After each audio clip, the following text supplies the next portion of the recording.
Hello, നമസ്കാരം. ഇന്ന് നമ്മൾ പറയുന്നത് NHRC അല്ലെങ്കിൽ ദേശീയ മനുഷ്യാവകാശ കമ്മീഷനെ കുറിച്ചിട്ടാണ്. Watch dog of human rights in ഇന്ത്യയിലെ മനുഷ്യാവകാശങ്ങളുടെ കാവൽക്കാരൻ എന്ന് അറിയപ്പെടുന്നു. സ്റ്റാറ്റ്യൂട്ടറി ബോഡിയാണ്. ആപ്തവാക്യം സർവേ ഭവന്തു സുഖിന എന്നാണ്.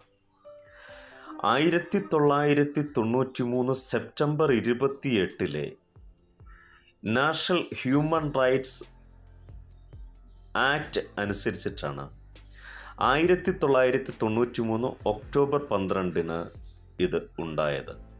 ഇതിൻ്റെ ആസ്ഥാനം ന്യൂഡൽഹിയിലെ മാനവ് അധികാർ ഭവനാണ്. ഇതിൽ ചെയർമാനും 5 അംഗങ്ങളും ഉൾപ്പെടുന്നു. ഇന്ത്യയുടെ ചീഫ് ജസ്റ്റിസ് ആയിരുന്ന ഒരു വ്യക്തിയായിരിക്കണം ചെയർമാൻ. സുപ്രീം കോടതി ജഡ്ജി ആയിരുന്ന മറ്റൊരു അംഗം, ഹൈക്കോടതി ചീഫ് ജസ്റ്റിസ് ആയിരുന്ന മറ്റൊരു അംഗം എന്നിങ്ങനെ 3 പേരായി. അതായത് ജുഡീഷ്യറി അംഗങ്ങൾ 3 പിന്നീട് മനുഷ്യാവകാശവുമായിട്ട് ബന്ധപ്പെട്ട കാര്യങ്ങളിൽ അറിവുള്ളതോ പ്രായോഗിക പരിചയമുള്ളതോ ആയ വ്യക്തികളിൽ നിന്ന് നിയമിക്കുന്ന 3 അംഗങ്ങൾ കൂടെ ഇതിലുണ്ടായിരിക്കണം. അതിൽ ഒരാൾ സ്ത്രീ ആയിരിക്കണം എന്ന് പ്രത്യേകം പറഞ്ഞിട്ടുണ്ട്.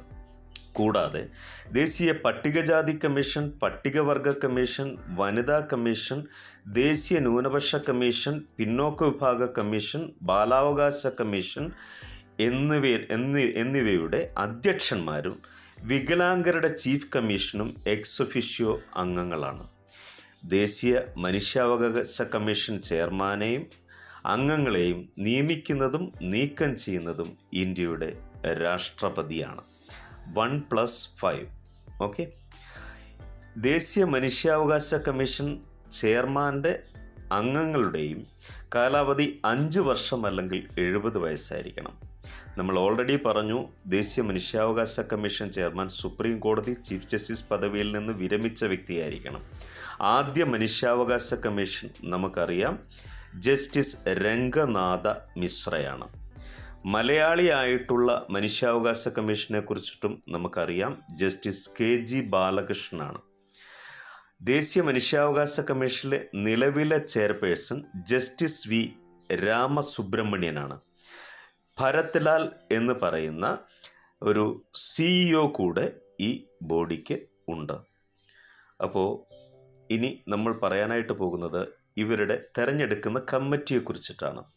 പ്രധാനമന്ത്രി, ലോക്സഭയിലെ പ്രതിപക്ഷ നേതാവ്, രാജ്യസഭയിലെ പ്രതിപക്ഷ നേതാവ്, ലോക്സഭാ സ്പീക്കർ, രാജ്യസഭയുടെ ഡെപ്യൂട്ടി ചെയർമാൻ എന്നിവരുൾപ്പെടുന്ന ഒരു കമ്മിറ്റിയാണ് ദേശീയ മനുഷ്യാവകാശ കമ്മീഷനെ തിരഞ്ഞെടുക്കുന്നത്. ഇനി നമ്മൾ പറയാനായിട്ട് പോകുന്ന മറ്റൊരു കാര്യം മനുഷ്യാവകാശ സംരക്ഷണ നിയമം അല്ലെങ്കിൽ NHRC ഇവരോട് പറയാൻ നിർബന്ധിച്ചിരിക്കുന്ന കാര്യങ്ങളെക്കുറിച്ചിട്ടാണ്. അത് ഒന്ന്, ഇന്ത്യ ഗവൺമെൻറ്റിൻ്റെ മനുഷ്യാവകാശ ലംഘനങ്ങൾ അല്ലെങ്കിൽ ഒരു പൊതുപ്രവർത്തകൻ്റെ അത്തരം ലംഘനങ്ങളുടെ അവഗണന എന്നിവയെക്കുറിച്ച് മുൻകൈയെടുത്തോ പ്രതിപ്രവർത്തനപരമായോ അന്വേഷിക്കുക. 2, മനുഷ്യാവകാശ സംരക്ഷണവും അവ ഫലപ്രദമായി നടപ്പാക്കുന്നതിനുള്ള നടപടികൾ ശുപാർശ ചെയ്യുക. മനുഷ്യാവകാശങ്ങൾ ആസ്വദിക്കുന്നതിന് തടസ്സമാകുന്ന തീവ്രവാദ പ്രവർത്തനങ്ങൾ ഉൾപ്പെടെയുള്ള ഘടകങ്ങൾ അവലോകനം ചെയ്യുകയും ഉചിതമായ പരിഹാര നടപടികൾ ശുപാർശ ചെയ്യുകയും ചെയ്യുക. മനുഷ്യാവകാശങ്ങളെക്കുറിച്ചിട്ടുള്ള ഉടമ്പടികളും മറ്റ് അന്താരാഷ്ട്ര രേഖകളും പഠിക്കുകയും അവ ഫലപ്രദമായി നടപ്പാക്കുന്നതിനുള്ള ശുപാർശകൾ നൽകുകയും ചെയ്യുക. ജയിലുകൾ സന്ദർശിക്കുകയും തടവുകാരുടെ അവസ്ഥ പഠിക്കുകയും ചെയ്യുക. മനുഷ്യാവകാശ മേഖലയിൽ ഗവേഷണം നടത്തുകയും പ്രോത്സാഹിപ്പിക്കുകയും ചെയ്യുക.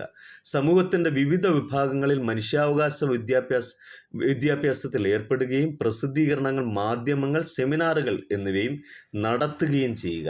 മനുഷ്യാവകാശ മേഖലയിൽ സ്വമേധയാ പ്രവർത്തിക്കുന്ന ഏജൻസികളുടെയും മറ്റ് സംഘടനകളുടെയും NGOകളുടെയും ശ്രമങ്ങളെ പ്രോത്സാഹിപ്പിക്കുക എന്നിങ്ങനെ നിരവധി പ്രവർത്തനങ്ങൾ NHRC ചെയ്യുന്നതിന് വേണ്ടി ഈ നിയമം അനുശാസിക്കുന്നുണ്ട്.